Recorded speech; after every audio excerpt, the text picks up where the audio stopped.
Hi, I'm Paul Amos, founder of The Redeemed.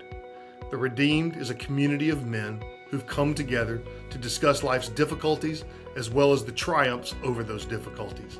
Today, we're honored to have a very special guest in Stephen Arms, who's an accomplished author and an expert on helping boys become men. Welcome to the show. Thanks for having me, Paul. It's an honor. Well, as we do with most of our guests, I'd love to jump right in and just find out a little bit about you, Stephen. I know you're from Portland, Oregon, originally from California.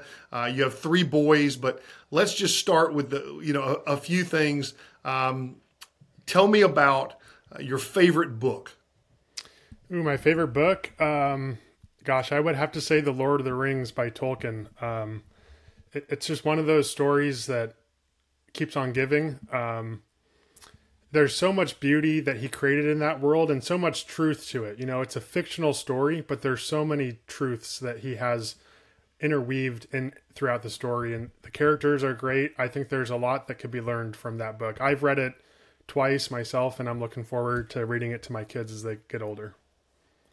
I can tell you had the opportunity to attend John Eldridge's boot camp on 3 occasions, and I had no idea before going, and having seen those movies, not read those books, that it was truly the battle for Middle-earth and the story of the fight between good and evil ahead of when the earth and the heavens were divided and the world was made. And so it's fascinating to see some of the parallels that are there and the Christian influence that is actually in those books.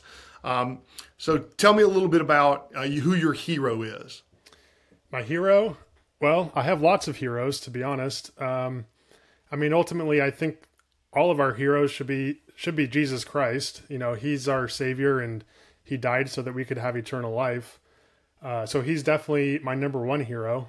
Other heroes that I have are my grandfather. He's someone who really took me under his wing as I was growing up and really taught me a lot about what it means to be a man. You know, I think that's the thing about manhood, is that it is passed down from one generation to the next. It doesn't happen by accident. It's something that boys learn from men by looking up to them. So I would say that my grandfather was another hero of mine in my life. That's wonderful. Family is so important, and it's wonderful when you have that influence that's close to you and can touch you, and pass down that information from family member to family member. Tell me a little bit about your favorite pastime. What do you enjoy doing when you're not working? My favorite pastime is probably working out, fitness. I'm a fitness junkie. Even before COVID, I had a garage gym set up. I grew up in a family of 4 boys, no girls. So I basically grew up in a male locker room, and my mom, we had all this energy running around, jumping off the sofa. So my mom always had us signed up for sports. Every season we were signed up for sports, getting out of the house, getting our extra energy burnt off. And that habit that I developed as a kid playing sports, I just never let go of it. So through college, after college, I've always, tried to participate in sports and working out. That's always been important to me. So I would say when I have a free half hour or hour here and there, you can find me in my garage doing a workout. That's awesome. Well, I admire you for that. I have truly tried to make a big transition. January of last year, I decided that the combination of COVID and a divorce had sent me in all the wrong directions, and I am now 50 pounds lighter, and so this year, 2024, will be the year of exercise, and so it's already starting off with some fun. So I will be following in your footsteps and admiring what you do. May not be keeping up with your Oregon workouts, but certainly trying to do the best that I can. Lastly, as we finish up the rapid fire questions, is there a particular Bible verse that's on your heart or on your mind today that you would share with our audience? One that has always stuck out to me as one of my favorite Bible passages is the story of the prodigal son. And, we could do a whole hour-long episode on that passage, but I think it's one of the best ones in the Bible. And a few things that I want to point out about it is, one is that the father is looking out for his son. He's not sitting by twiddling his thumbs, feeling sorry for himself. He's actively looking for his son on the horizon. And when he does see him, he sees him immediately and he goes out running to him.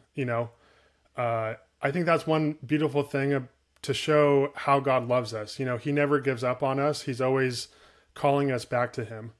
And that's something that I didn't learn about the story until later in my life. And it's just one of those small details in a much larger story that shows its beauty and its impact. I think that, as our society becomes less and less Christian, that story of the prodigal son, it really is a treasure. And I think that if we shared those type of stories with people who are hurting and broken, that it might open their eyes to accepting the gospel, and it could be an inroads into people who might have defenses up against the faith. So as we look forward to the conversation today about your book, Milestone to Manhood, about how you've helped young men go from boyhood to adulthood, talk to us for a minute about your journey from boyhood to adulthood, in the sense of how did faith come to you, and where do you see your walk and the impactful points that got you to becoming a man? Well, again, there's a lot there. That's my life story, but one of the big ones was my 13th birthday weekend, and my dad and my grandfather organized a special event that they called a rite of passage. And I had no idea that it was coming. My dad said that we were going to go camping, a father-son camping trip, just me and him. And he actually, the morning of, we stopped by a breakfast diner on the drive out of town. And there in the booth next to us was my grandfather and my two uncles. And I look over like, what the heck are you guys doing here? And that's when they told me this actually isn't going to be a one-on-one camping trip weekend, but it's going to be your rite of passage. And at the end of this weekend, you're going to be considered to be a man in the family, just like one of us. And I remember as a 12-year-old boy being nervous, not really knowing what was happening, but also being excited about the idea of maybe gaining more independence, being treated like a man. It was exciting, and I was looking forward to it. So I would say that rite of passage weekend had a huge influence on my development from transitioning from a boy to a man. And that's what we've really focused on in our book, is how other fathers can implement a similar rite of passage weekend for their sons. Yeah. So let's dig into that just a little bit, if you don't mind. What is important about helping a boy transition from being a boy to a man? Well, I would say the first thing is just using those words to tell him, son, in my eyes, I no longer see you as a boy, but I consider you to be a man now. The vast majority of men today have never been told by a father figure, or let alone their own father, that they are now a boy. And because has not been told that they are now a man. And because they haven't been told that they're men, they continue to act like boys. And they might try to prove their manhood to themselves. This could be things like the sexual conquest of women. You hear guys say things like, she made a man out of me. Or it could be fighting. When boys are fighting, they're essentially trying to prove who's the bigger man, right? If I can beat up this guy, then I'm a better man than him, right? I would say nowadays another way is video game addictions. In a lot of video games, you can create a character and slay a dragon or kill a terrorist. That totally plays into the male ego of being a warrior, being a protector. And ultimately, these are all ways that boys are trying to prove their manhood to themselves, because a father or a father figure has not stepped in and just told the boy straight up, you are a man now. And if every if every boy had an experience like that where they were being affirmed in their masculine identity, then boys would not feel the need to prove their manhood to themselves. That is so interesting. I must say that I, as a father of three boys, definitely helped walk them through some key elements of their transition, but probably not all of the true rite of passage. And I can see how, and in particular in one of my boys, there might have been a struggle with trying to continue some of those activities that, we're transitioning from being a boy to a man. In reading a little bit, it sounds like your father went through a significant thing in his life, or a significant part of his life that helped him adapt this rite of passage to be an influence for you all. Can you talk a little bit about your dad and his experience and what influence that had on all of you? Absolutely. Yeah. So my dad grew up really without a father figure in his life. His parents had separated when my dad was 5 years old. My grandfather, my paternal grandfather, was a World War II veteran, and in his 40s, he developed multiple sclerosis, which required 24-hour health care, which he couldn't afford in California. So my grandfather moved down to Mexico where he could afford 24-hour care.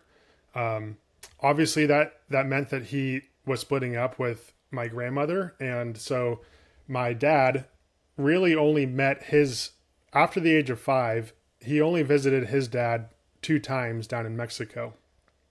So he really grew up without a father figure in the house, in a single mother household.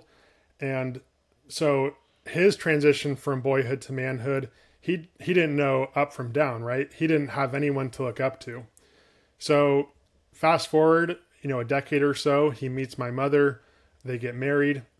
My maternal grandfather, my dad's father-in-law, really fills that shoes of being that father figure in my dad's life. So my maternal grandfather, the one I was talking about earlier in the show, he was really a great man. And not only did he take me under his wing, but he took a lot of other men under his wing, and was a real mentor in our community, including my father. So he became that father figure to my dad.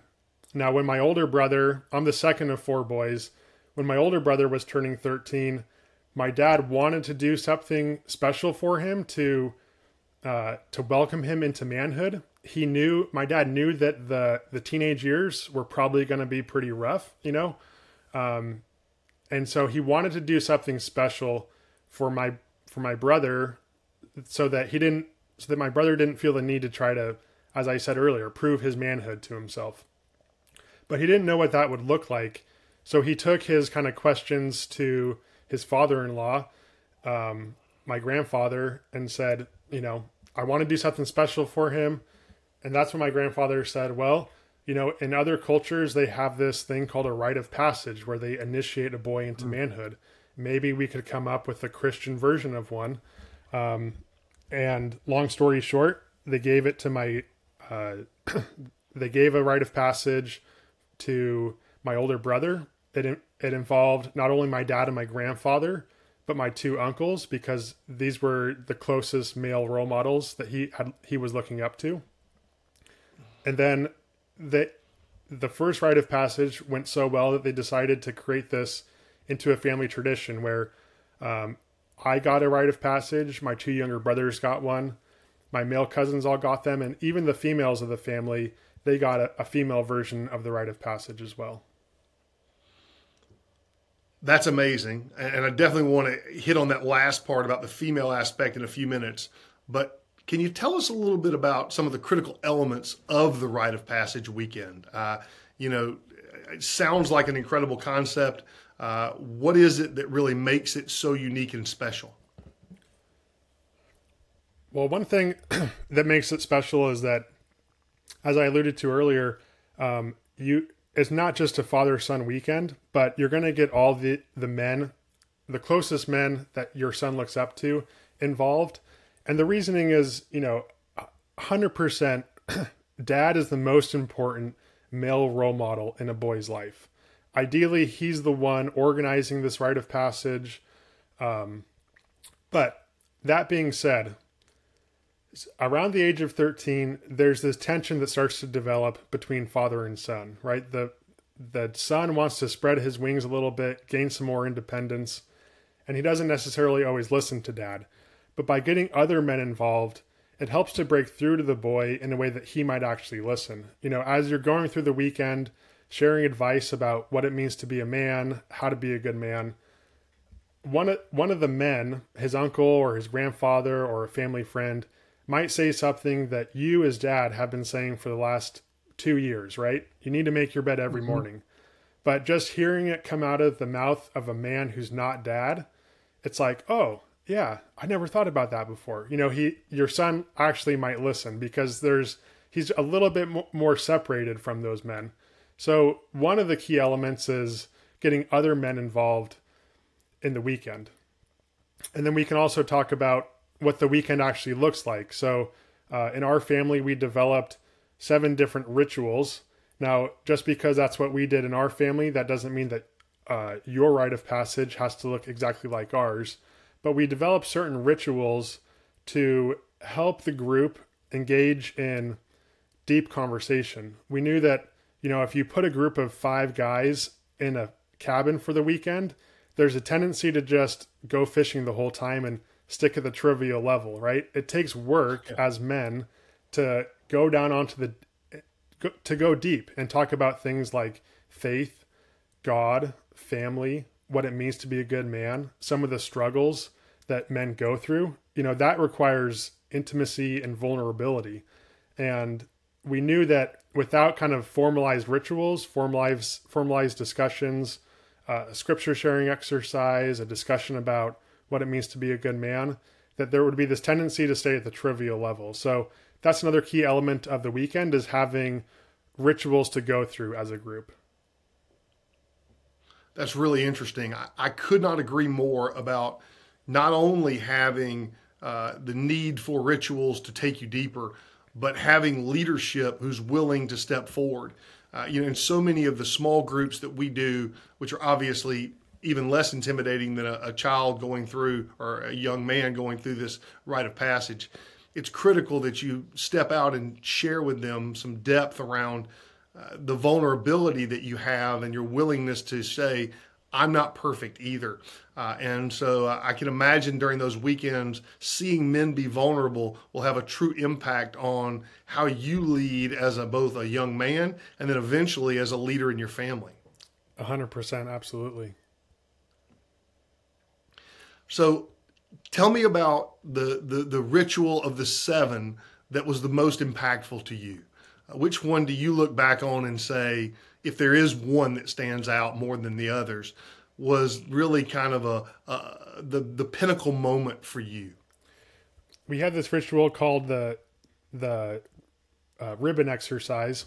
It could also be called the character trait exercise. And the way that this one works is that before you go into the cabin, every man collects a stick from the outside, from the wilderness, and including the boy. So everyone has a stick. The men come prepared beforehand with strips of ribbon and that they tie to their stick. And on each ribbon, they've written down either a positive or a negative character trait that they see in themselves. So their positive character traits might be hardworking, loyal, and faithful. Their negative character traits might be lustful, greedy, and selfish. Those are just 6 examples off the top of my head. And they tie those character traits onto their stick. And then as a group, in a circle, every man shares why he wrote down what he wrote down, why he sees that in himself.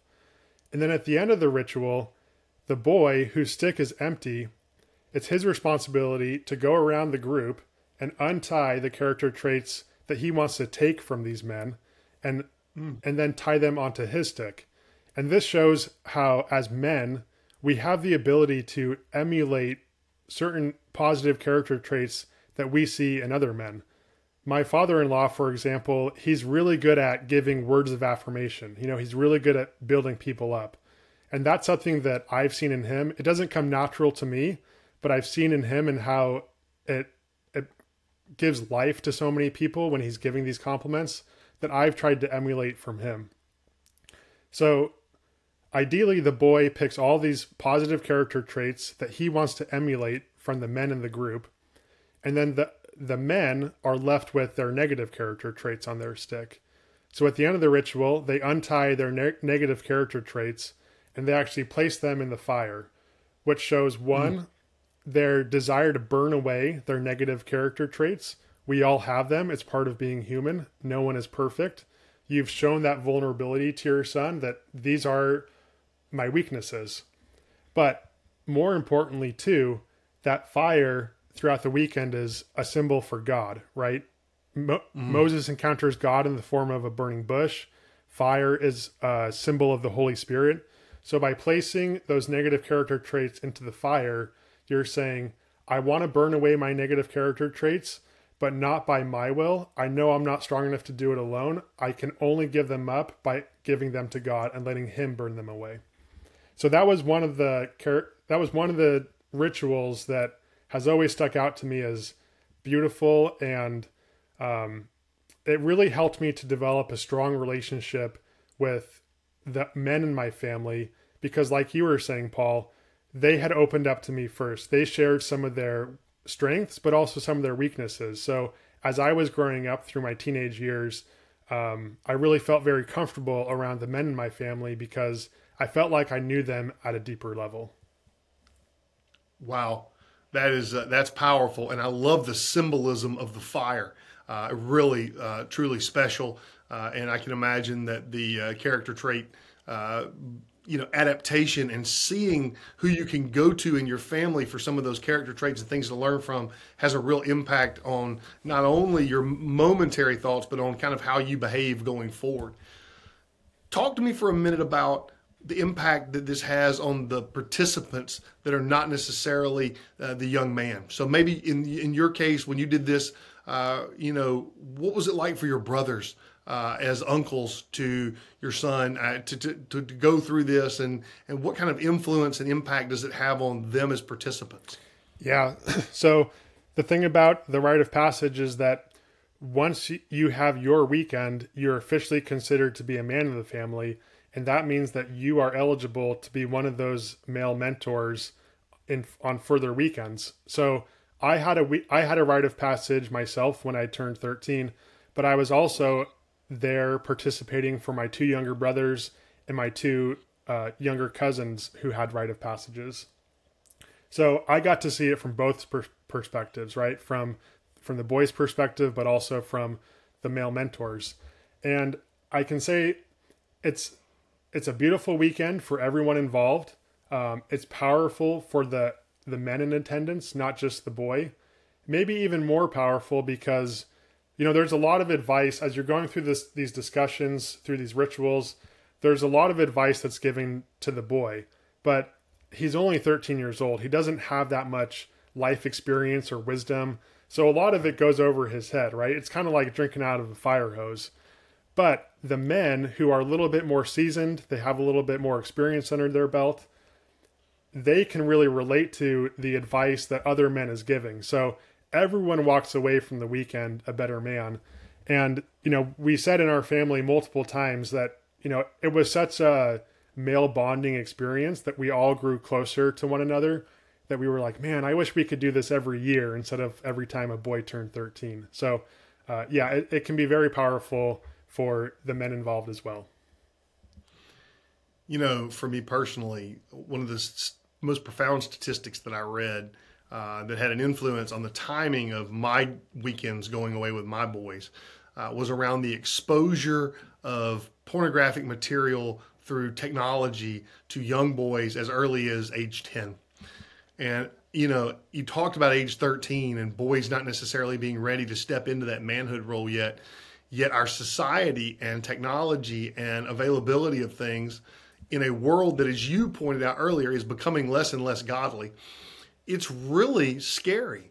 And I think that having a rite of passage at an early enough stage really speaks to the need to prepare these men for what they're going to encounter. Have you really thought of 13 as the perfect age for this? And if so, why is that the timing that is it just because of shifting into the teenage years? What is it that really makes that age special? Are you finding that you're having to adapt earlier and earlier to something because of what they're encountering in the world today? No, that's an excellent question. Before I answer it, I'll say that the rite of passage weekend is not the birds and the bees talk. So, Paul, I 100% agree that, our boys are being exposed to pornography at an earlier and earlier age. The first time I saw it, I was in the 4th grade. So I was like 8 or 9 years old, like you said, right around 10. So the rite of passage weekend is not necessarily a birds and the bees talk. Ideally, that talk, it happens earlier, which sounds like that's what you did for your sons, right around the age of 10. So I do highly suggest having a conversation with your son about those type of things. Am I an expert in that subject matter? I'll be honest and say that I'm not, but I'm sure that there's some great resources out there. And I do highly suggest that fathers get to their sons earlier than this rite of passage weekend and have that type of conversation with them before they're exposed to those type of materials. That being said, for a rite of passage, for initiating a boy into manhood, I do think that 13 is the best age for that, and that 10 years old would be a little bit too early. There's a few reasons why I think that 13 is the ideal age. One is that he's becoming a teenager, so already in his mind, it's kind of a milestone birthday. Like, it's a big deal. He's no longer a kid. He's now officially a teenager. So it's already a big deal in his mind. Another reason is that it's kind of that sweet spot where the boy is young enough to understand some of the advice that's being given to him. If you're giving this advice about manhood to a 10-year-old, all of it will go over his head. He won't be able to absorb almost any of it. But if you wait until he's, 18, 19, 20 years old, by that time, your son probably thinks that he knows everything, and he's not going to be, he probably won't be as receptive to unsolicited advice from grown men, right? Because 18-year-old kids, they're the king of the world, right? They think they know everything. So 13 is kind of that sweet spot between being open to advice, but actually being able to understand it. And the other thing that, we have guys saying, well, 13 seems awfully young to initiate a boy into manhood. I mean, shouldn't manhood come at 18 years old? Like, 13 is pretty young to call someone a man. But we say that it's better to initiate your son into manhood a little bit too early rather than a little bit too late. Because if you wait till he's too late, then he will try to do those things that we talked about earlier, trying to prove his manhood to himself. Another interesting thing is that if you look at other rite of passages events from around the world, like the Jewish bar mitzvah is probably the most famous rite of passage, that happens at the age of 13. 13, 14, 15, the Australian walkabout occurs. So that early puberty is kind of the ideal age for a rite of passage. That's fascinating, and I've certainly heard a lot about both of those rites of passage, and they have been, stood the test of time and certainly had a profound impact. Obviously in the Jewish tradition, you don't just have a bar mitzvah, but you have a bat mitzvah. You have something for young ladies. And while we generally in our audience are focused on men and their growth, we have a lot of fathers out there of young ladies. And so you mentioned earlier about the adaptation that you can have toward young women for this rite of passage. Would you spend a few minutes talking about that and how fathers can think about whether it is asking the mom to take a leadership role, whether it is the dad continuing to help? How can the dad help lead the family toward a woman becoming and taking her rite of passage? Absolutely. Yeah. So the female version of a rite of passage does exist. We outline it in the book, and like I said, I come from a family of all boys, so I didn't have any sisters that went through them, but I did have female cousins who had rite of passage events.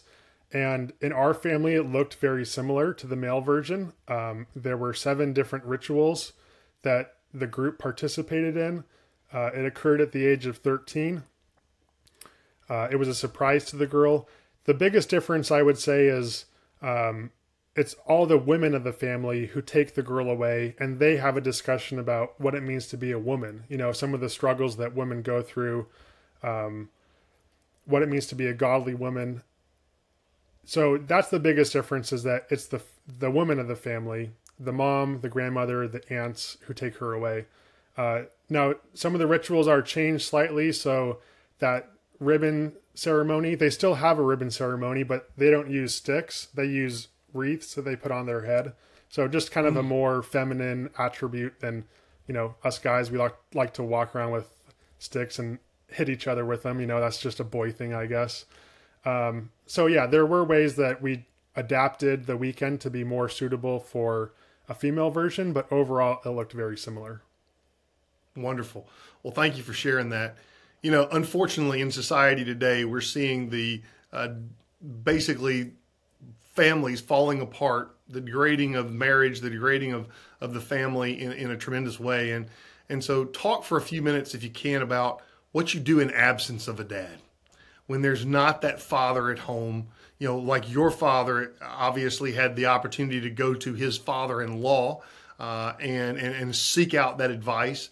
But how do you lead this type of situation when the father isn't present?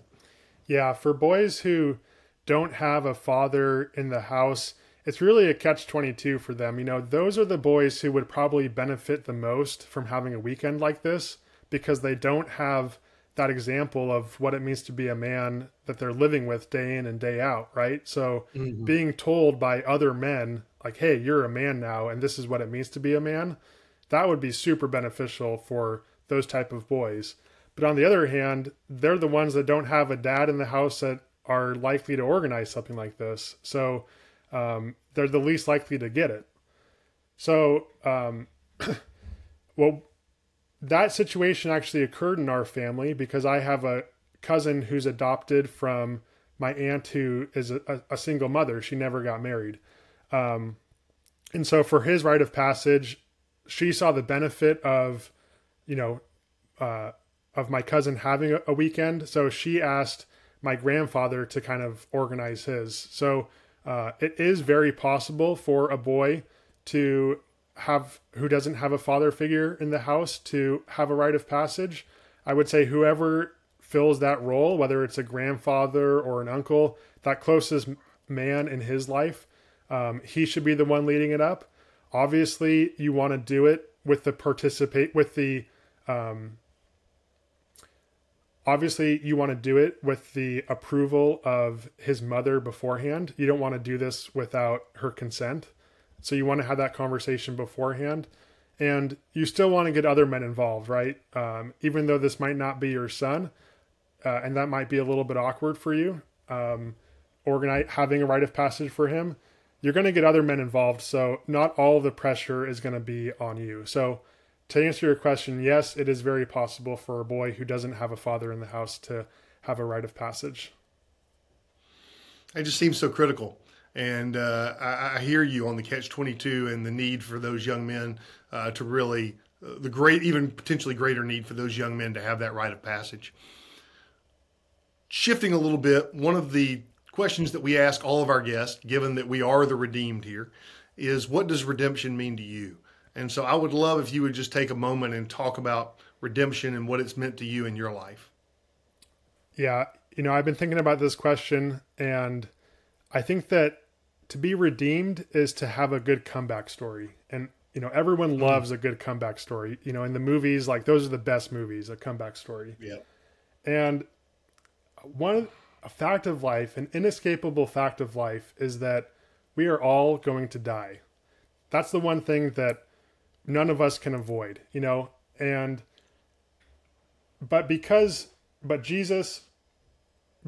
know Jesus, we are redeemed, because through Jesus, death is not the end. Death is only the beginning to eternity, to spending eternity with God.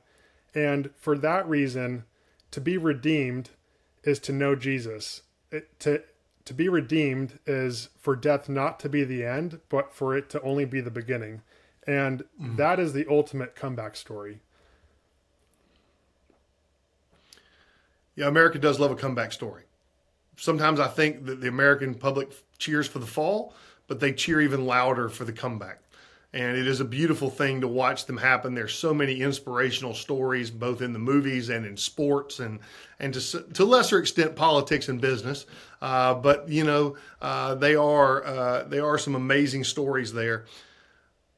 So I'm curious, given the impact this book has had on so many people and the profound influence, are there any other books in your future? Oh, to be honest, I would love to write more books, but as a father of three, you know, our oldest is 4 years old. We have a 2-year-old and then a baby girl who's 9 months. The amount of time that I can spend writing nowadays is a lot less than it used to be. So I do have some ideas, but there's no release dates for them because it could be a long time before any of those books are ready. I would say that I remember the early days when we had young children at home that were extremely young, 3 young ones, not quite as tight as your pairing, but those are busy, busy days. 100%, yeah. It's very fulfilling. I love it. Don't get me wrong. I wouldn't trade it for anything, but writing is definitely on the back burner these days. That's amazing. Okay, so for men who want additional resources beyond your book, since you're on hold right now from writing, tell them where they can go and A, how can they get your book? And B, how can they seek out other resources that they might need in order to continue their journey and thoughts of a rite of passage? Yeah, the answer to both those questions is to visit our website, milestonetomanhood.com. You can purchase a copy of the book on our website. There's also a ton of great resources on there.